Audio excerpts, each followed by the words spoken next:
अस्सलाम वालेकुम and welcome to CSSPMS guide. आज की वीडियो एक ख़ास टॉपिक पे है। काफ़ी पिछले दिनों में मैंने 2-3 वीडियो शेयर की, जिसमें एक वीडियो थी इंग्लिश एसे के हवाले से कुछ टिप्स शेयर की थी कि किस तरह एसे अटैम्प्ट किया जाए CSSPMS में। और दूसरी एक मैंने वीडियो शेयर किया जिसमें कुछ इंपॉर्टेंट टॉपिक्स और इम्पॉर्टेंट पॉसिबल स्टेटमेंट्स जो ऐसे की आ सकती हैं PMS एग्ज़ाम में 2020 में, वो शेयर किए हैं। तो उसके बाद मुझे कुछ लोगों ने अप्रोच किया कि आउटलाइन बनाने के हवाले से एक वीडियो शेयर कर दें जिसमें आउटलाइन बनाने का एक तरीका बताया गया हो, आउटलाइन किस तरह बनाएं और ख़ास कर आसान तरीका क्या है आउटलाइन बनाने का। तो उस हवाले से ये आज की वीडियो है। और जो भी लोग आउटलाइन बनाने में कुछ डिफ़िकल्टी फ़ील करते हैं या उनको प्रॉब्लम आती है या उनको आइडिया नहीं होता कि आउटलाइन किस तरह बनानी है, आज की वीडियो ख़ास कर उन लोगों के लिए है। इंशाल्लाह इस वीडियो में मैं आसान अल्फाज में आसान तरीके से आपको बताऊंगा कि आउटलाइन आप आसानी के साथ किस तरह बना सकते हैं। सबसे पहले ये चीज़ ज़रूरी है कि आउटलाइन की इम्पॉर्टेंस को समझा जाए कि इम्पॉर्टेंस क्या है हमारे एसे राइटिंग में। जब हम एसे लिखते हैं, ख़ासकर जब कम्पिटिटिव एग्ज़ाम में CSS या PMS में हम एसे लिख रहे हैं, तो आउटलाइन की इम्पॉर्टेंस क्या है। आउटलाइन की इंतहाई ज़्यादा इम्पॉर्टेंस होती है इसमें, और ख़ासकर जब भी आप ऐसे लिखते हैं तो ऐसे में आउटलाइन की इम्पॉर्टेंस बहुत ज़्यादा है। समझ लें कि अगर आप एक मकान बना रहे हैं और उस मकान बनाने से पहले आप एक नक्शा बनाते हैं, तो ये आउटलाइन आपका वही नक्शा है उस मकान का जो कि आपका ऐसे है। आपने इस नक्शे पे उस ऐसे को लेके चलना है। अब नक्शे को जिस तरह देख के पता चल जाता है कि इस मकान में या इस घर में इतने कमरे हैं, इतने इसमें बाथरूम है, इस जगह पे किचन है, कमरों की लंबाई इतनी है, चौड़ाई इतनी है, या इसका एरिया इतना है, वो सारा उस नक्शे को देख के हम समझ जाते हैं। सेम जब आपकी आउटलाइन एक अच्छी आउटलाइन बनाएंगे, एक अच्छा ऐसे लिखेंगे, तो आपकी आउटलाइन बता देगी कि इस ऐसे में क्या चीज़ है, आपके आर्ग्यूमेंट्स क्या हैं, आपने कौन कौन सी चीज़ें ऐसे में डिस्कस की हैं, वो सारी चीज़ें आपकी आउटलाइन बता देगी। अब कुछ लोग ऐसे हैं आउटलाइन बनाने को ज़्यादा इम्पॉर्टेंस नहीं देते, आउटलाइन की अहमियत को नहीं समझते, आउटलाइन पे जस्ट सरसरी सा टाइम लगा के आउटलाइन बना के एक और ऐसे लिखना स्टार्ट कर देते हैं, जो कि मैं कभी भी रिकमेंड नहीं करूँगा और रिकमेंडेड है भी नहीं कि आप इस तरह एक आउटलाइन बनाए बगैर या आउटलाइन एक सरसरी सी बना के ऐसे लिखें जो कि आपका ऐसे और आपकी आउटलाइन दोनों कंपैटिबल ही नहीं होगी। जब उनमें कंपैटिबिलिटी नहीं होगी, आपकी आउटलाइन कुछ और बता रही होगी, आपका ऐसे कुछ और बता रहा होगा, तो आपको अच्छे मार्क्स नहीं मिलेंगे। दोनों में आपका कॉन्फ्लिक्ट आ जाएगा, वहाँ पे कुछ और आइडियाज़ हैं आपके आउटलाइन में या यहाँ पे कुछ और है, या बाज़ औक़ात आपकी आउटलाइन में कोई कनेक्टिविटी नहीं होती। कोई चीज़ पहले बयान की गई, आपने एक काज बयान किया है, फिर आप उसका सलूशन बयान कर रहे हैं, बीच में इम्पैक्ट दे दिया, फिर कोई नया काज, और इस तरह। तो आपकी एक आउटलाइन जो है मुकम्मल जो ऐसे का स्ट्रक्चर है वो आउटलाइन डिफ़ाइन करेगी, और आपकी आउटलाइन अगर उस स्ट्रक्चर के मुताबिक होगी तो आपको अच्छे मार्क्स मिलेंगे। अब आउटलाइन बनाने का तरीका क्या है उस बारे में हम चलते हैं, और ख़ास कर आपने एक चीज़ ज़हन में रखनी है कि आपने कैटेगराइज़ करना है चीज़ों को। जब आप कैटेगराइज़ करेंगे चीज़ों को तो आप एक अच्छी आउटलाइन बना सकेंगे। अगर आप चीज़ों को कैटेगराइज़ नहीं कर सकेंगे तो आप एक अच्छी आउटलाइन नहीं बना सकेंगे। सबसे पहले आउटलाइन बनाने के लिए आपका जब एग्ज़ाम में ऐसे आता है, एग्ज़ाम के अलावा भी है, उसमें आपके पास काफ़ी टाइम होता है, लेकिन एग्ज़ाम में ख़ासकर आपके पास लिमिटेड टाइम है। CSS में जो आपका 3 घंटे का टाइम है और PMS में 2 घंटे का। तो सबसे पहले आपका जो फोरमोस्ट टास्क है वो है ब्रेनस्टॉर्मिंग। आप पहले 10 से 15 मिनट ब्रेनस्टॉर्मिंग करें। ब्रेनस्टॉर्मिंग पे आप टाइम लगाएंगे तो वो आपको इन दी लॉन्ग रन आपका जो ऐसे आपने लिखना है उसमें आपको एडवांटेज देगा, आप एक अच्छा ऐसे लिख सकेंगे। अब ब्रेनस्टॉर्मिंग किस तरह करनी है और किस तरह क्या तरीका है इसका, सिंपल आपको एक तो स्केच थोड़ा सा पता होना चाहिए कि आउटलाइन में आपने आउटलाइन में जाना किस तरफ है। अब कोई इशू आ जाता है, ज़्यादातर इशू बेस्ड ऐसे सॉल्व होते हैं, लिटरेरी ऐसेस कम होते हैं, तो मैं इशू बेस्ड पे डिस्कस कर रहा हूँ। कोई आपका डोमेस्टिक इशू है या इंटरनेशनल इशू है, आपने उसको डिस्कस करना है। तो सपोज़ आपका करप्शन का आ जाता है, आपका क्लाइमेट चेंज आ जाता है, या आपका गुड गवर्नेंस के वाले से आ जाता है, तो आपके सामने ये कुछ इश्यूज दिए गए हैं, ये प्रॉब्लम्स हैं, आपने इनके सलूशन निकालने हैं। तो अब करना क्या, ब्रेनस्टॉर्मिंग किस तरह करनी है। आपने जो रफ पेज है, ख़ास कर ये देखें, इस तरह आपकी अगर शीट होगी ये पूरी, उसमें ये होगी। तो आपने ये फ्रंट पेज है, यहाँ पे कुछ नहीं करना, आप एंड वाला पेज निकाल लें। एंड वाला पेज आपका यहाँ पे ऊपर लिख दें रफ वर्क। जब आप रफ वर्क लिखेंगे नीचे आप ब्रेनस्टॉर्मिंग करेंगे और यहाँ पे चीज़ें नोट करते जाएंगे, आपकी रफ आउटलाइन यहाँ पे आ जाएगी। क्या होगा, सबसे पहले आप लिखेंगे इंट्रोडक्शन। अब टॉपिक कोई सा भी आपने लिया, आपने करप्शन लिया, सपोज आप इंट्रोडक्शन की देते हैं हेडिंग, और नीचे फिर दूसरी जो चीज़ें हैं वो बॉडी आ जाएगी और बॉडी के नीचे कंक्लूजन। अब इंट्रोडक्शन में आपको आइडिया है कि अगर सपोज करप्शन है तो आप लिखते हैं इंट्रोडक्शन में नीचे एक दो बुलेट्स लिख देते हैं कि corruption is mother of all evils या ऑल इल्स इन पाकिस्तान। एक आपने दे दी बुलेट में, आपने पॉइंट दे दिया। और इस it has destroyed our social fabric या it has destroyed socio economic structure of Pakistan, दूसरी आपने हेडिंग दे दी। या आपकी जो थीसिस स्टेटमेंट होगी आप इधर उसको थोड़ा सा यहाँ पे मेंशन कर देंगे आपके इंट्रोडक्शन में, आउटलाइन में। ये तो हो गया आपका इंट्रोडक्शन। अब बॉडी मेन जो प्रॉब्लम आती है, बॉडी में आती है, बॉडी को हमने किस तरह लेके जाना है, कौन सी चीज़ें होंगी।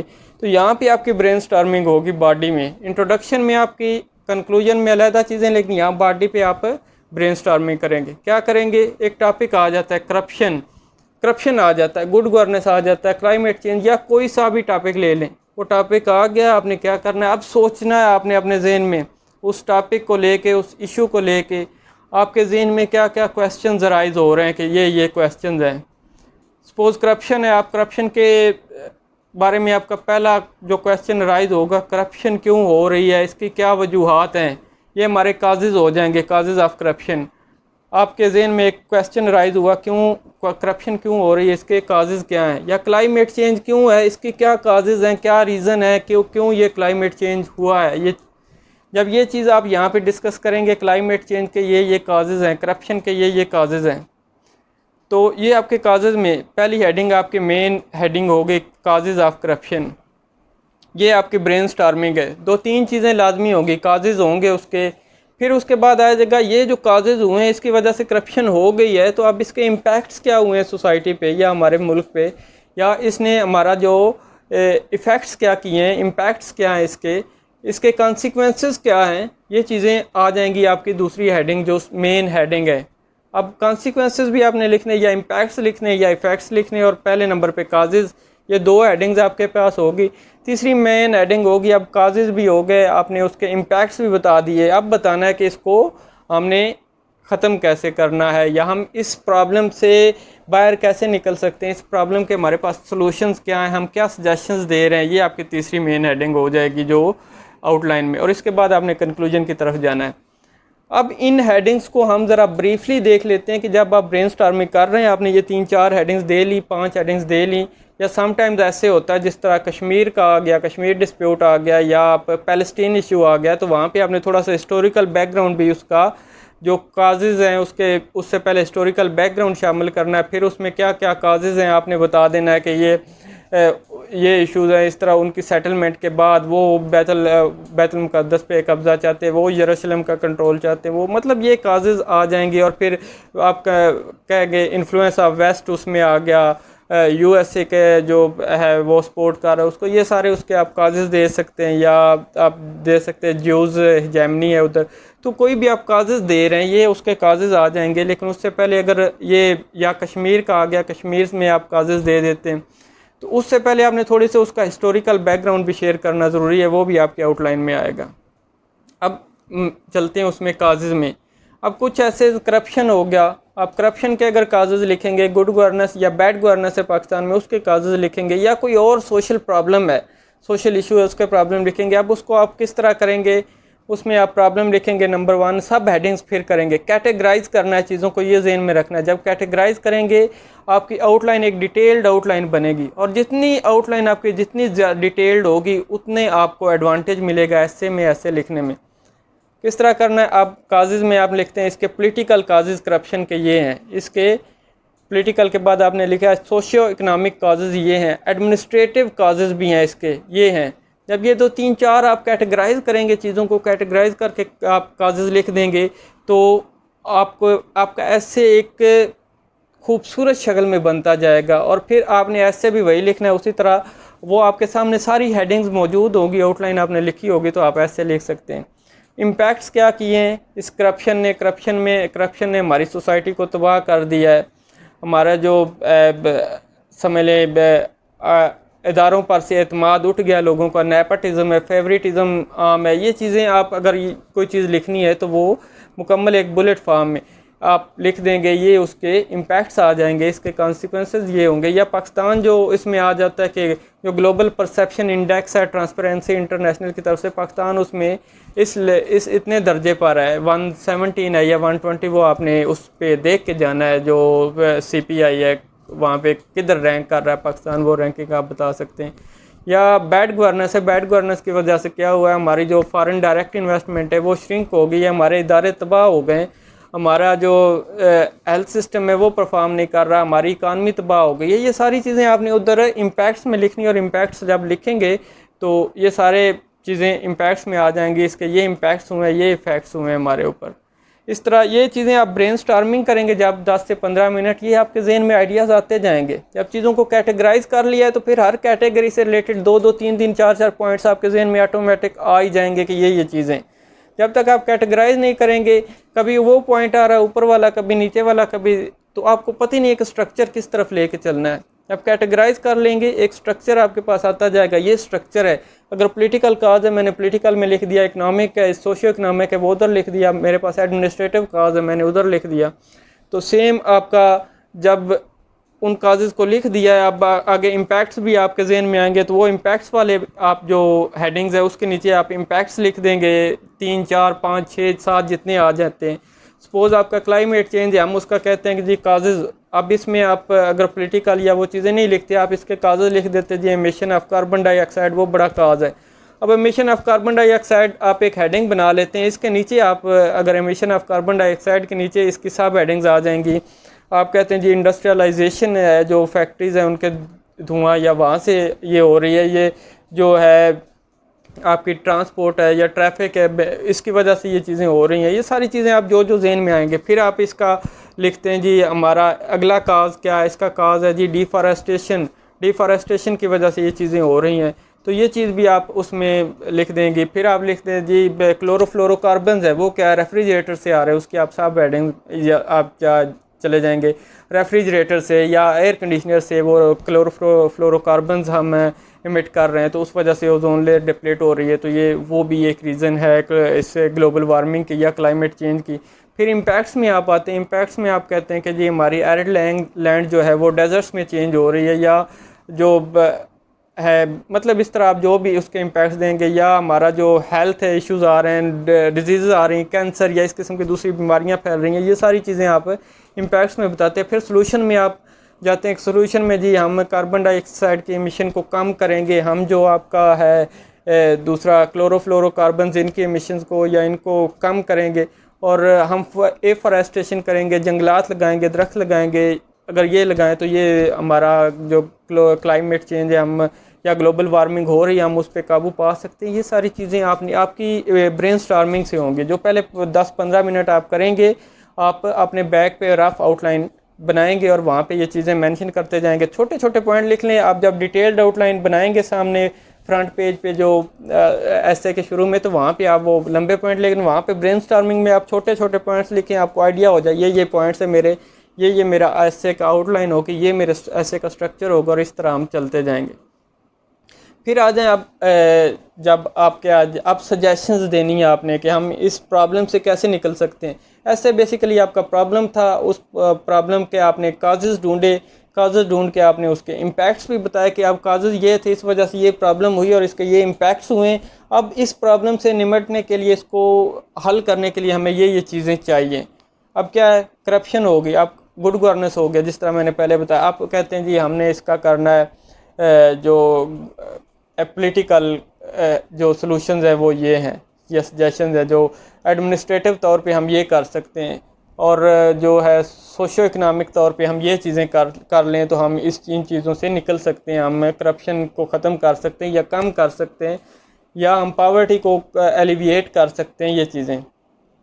अब एक और चीज़, अगर आपने काजेज़ ऑफ करप्शन लिख दिया, आपने इम्पैक्ट्स ऑफ करप्शन लिख दिया, या इसके कॉन्सिक्वेंसेस लिख दिया, फिर आपने नीचे लिखना है pragmatic ways to curb corruption, थोड़ा सा आउटलाइन को हैंडी बनाएं, उसको अच्छा सा बनाएं, अच्छे फ़िक्रे यूज़ करें। अगर आप फ्रेज़ यूज़ कर सकते हैं तो वो करें, तो आपकी एक ऐसे जो की आउटलाइन है वो एक स्ट्रक्चर्ड आउटलाइन होगी। और आपका ऐसे टोटली आपकी आउटलाइन से आप पॉइंट देखते जाएं, ऐसे लिखते जाएं, पॉइंट देखते जाएं, ऐसे लिखते जाएं, पैराग्राफ लिखते जाएं। आपका ऐसे की आउटलाइन और आपका जो ऐसे है वो टोटल कंपैटिबल होनी चाहिए, कोई इधर से पॉइंट मिसिंग ना हो। अगर आपका कोई पॉइंट आपका ऐसे में ज़्यादा शामिल करना है तो आउटलाइन में वो शामिल हो, उससे ज़्यादा शामिल ना करें। जो आपकी आउटलाइन बयान कर रही हो सेम आपका ऐसे हो।